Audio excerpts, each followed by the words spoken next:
We just got new Nielsen data coming in that shows the premiere episode for season 2 of the Lord of the Rings series, The Rings of Power, reached number 1 on the original category for streaming, and overall it reached number 2. So that's pretty good for it, right?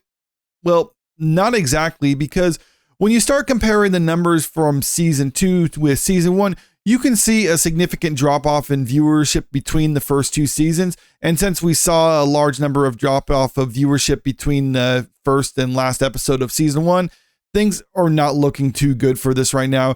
I have this article pulled up here from That Park Place. It's going over some of the details about it. The headline, new Nielsen data shows massive decline in watch time for The Lord of the Rings of Power between season 1 and 2. New viewership data from Nielsen reflects other data points that show the Prime Video's The Lord of the Rings of Power lost a significant amount of its viewers between the first and second season. And like this says, it just kind of reflects other data points that we have at this point. Even Amazon Prime, when they release the numbers or what they say they got for the premiere episode of season 2, a lot of people were noticing, myself included, that it's significantly lower than what we saw with the first season. Now, it's kind of common for a series to have some viewership decline between seasons like that, but the drop off from this one, or at least what's being reported now, is significantly higher than what we're seeing with other similar shows like House of the Dragon, for instance, which did see a drop off in viewership between the seasons, but it was kind of minute when compared to what we're seeing here. Nielsen reported back in 2022, following the show's 2-episode premiere, that it brought in 1.253 billion minutes watched. Now the data tracking firm is reporting that season 2 3-episode premiere only brought in 1.015 billion minutes watched, as noted by X user. Now it's known. And when you compare the numbers between the first and second season, you'll see around a 19% decline in viewership. But it's actually worse than that too, because when you actually consider season 1 had a 2-episode premiere and season 2 had a 3-episode premiere, you'll notice that for season 1, they're obviously going to have less minutes to be viewed. So that means the viewership numbers you would think would be lower, but it's still higher. And the way a lot of these outlets try to get total number of views, not minutes viewed, but views, is they get the total runtime of the show or movie, and then they divide it by the total number of minutes viewed. So for the premiere episodes of season 1 of The Rings of Power, it totaled 132 minutes. For the premiere episodes of season 2 of Rings of Power, it totaled 204 minutes because they had 3 episodes compared to the 2 episodes of the first season.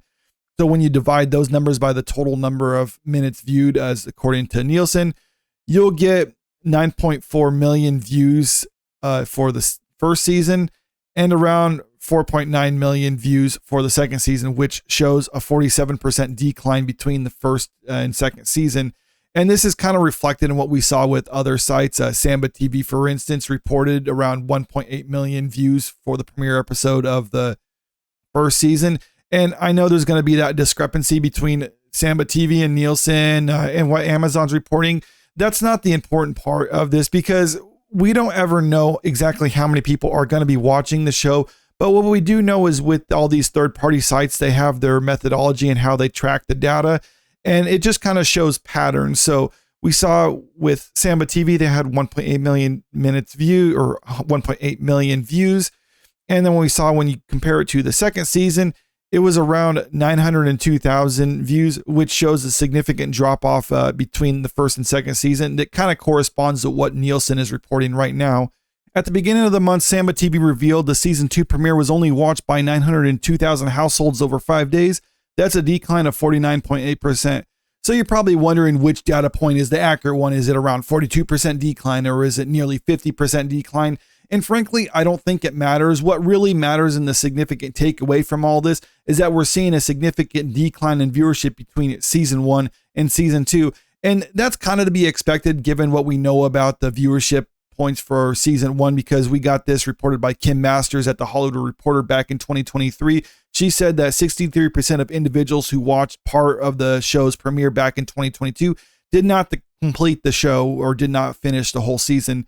She wrote, while Amazon, like other streamers, provide only limited data, and internally it held information even more closely than usual on the series, sources confirm that The Rings of Power had a 37% domestic completion rate, customers who watched the entire series. She did say overseas it was a little bit better, getting around a 45% completion rate. So what this kind of tells me, and what I thought when I initially saw this data, was that, okay, a lot of people checked out after the first season or didn't even watch the whole of the first season. So they checked out sometime during the first season. But the people who started the show, stuck through the whole season, are the ones who came back to the second season. And I was thinking, like, okay, we saw a significant drop off in the first season, but I don't think we're going to see as significant of a drop off the second season, because I think the people who are willing to stick through the first season and then watch the second season are probably the core audience for this. And even though it's not as high as what Amazon, I assume, is hoping for, given how much they spent on this show, maybe it's something that they can work with because at least they know what their target audience is.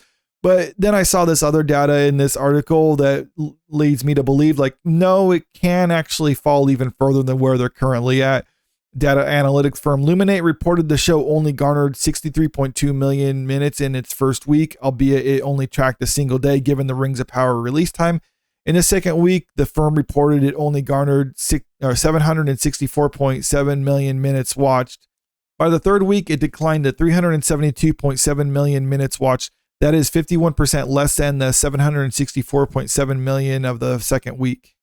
And they still have farther to fall, because it says right here they have 346.4 million minutes watched in the fourth week. That's a 7% decline from the 372.7 million minutes watched in the third week. Now, when you compare this to what the Luminate data had for the premiere week of the first season, it had 1.2 billion minutes watched during the first week of the first season. So right now they're around 29% of where they're at when they started with. So that's a pretty steep decline. And right here it says it's highly likely the show's viewership will continue to decline as the show is anything but the Lord of the Rings. And it appears the showrunners have an actual malice against J.R.R. Tolkien and his works. The most recent piece of evidence of this is that it had Galadriel romantically kiss Elrond in the most recent episode. I have a clip right here posted on Twitter. For those unfamiliar with Tolkien's Legendarium, Elrond is Galadriel's son-in-law. He marries Galadriel and Celeborn's daughter, Celebrine. And I'm not saying people who are dropping off from this show don't like it because it's disrespecting the lore particularly. I mean, there's a large section of the audience who are dropping off because of that reason. But that's not all of it, because a lot of people who like the Lord of the Rings movies, the Peter Jackson ones, didn't actually read the books, but they enjoyed the movies themselves. And those same people don't enjoy this one too. And I think the reason why is because the writers just frankly aren't that good for it. I got this review over at Forbes talking about the premiere week of the first episodes for this season. And this is what it says. Actually, I'm not going to read the whole article. I just want to leave you with this little bit that they have at the end of it, how they close us out. This isn't Lord of the Rings in any way, shape, or form. It's just Amazon buying the rights to little fragments of it and jam-packing and piecemealing it into a form that apes badly, hideously, carelessly Tolkien's Legendarium. And that in it by itself isn't necessarily why this fails, but I think it's a symptom of what's wrong with it. And the fact of the matter is, Tolkien was a fantastic writer. I mean, the dude literally created languages, and he spent so much time just considering every decision that he made and every character interaction in his books in order to make sure everything just fit together in a satisfying manner to the audience. And as a result, that stood the test of time. It's been around for decades. It's going to continue to be around for decades. And now what you got with this show was a bunch of Hollywood writers who don't have any real world experience to try to be like, you know what? Tolkien, he wrote those books, but I could do it better. And that's the biggest problem with this show. It's just their ego and hubris. They need to humble themselves and understand, like, Tolkien was a fantastic author and there's no way we can do something better than him. So what we should do is try to be as faithful to the source material as possible. Peter Jackson wasn't perfect about that, but he said numerous times that he tried to be as faithful to what Tolkien wanted and Tolkien's values as he could in order to bring that to the screen. Yeah, there's going to be some constraints translating it, and he made some changes to it. But for the most part, he tried to at least stay somewhat faithful to it. And as a result, people liked it because they liked Tolkien's story. There's a lot of other issues with this show, whether it's acting, the CGI, the costumes, just all that other technical stuff. But if it was a well-written show, then people would still enjoy it. But the fact of the matter is, these writers just aren't talented enough to outdo Tolkien and what Tolkien has created. So people are just kind of abandoning this show as time goes on. And like I said before, I thought they might have hit the floor coming into the season, but it looks like the floor might actually be much lower. And I'm just kind of curious when the last episode comes out where we're actually going to see viewership. Maybe they might pick up some over time. Usually there's a little bit of a boost in the last episode when people start just like binging the whole thing.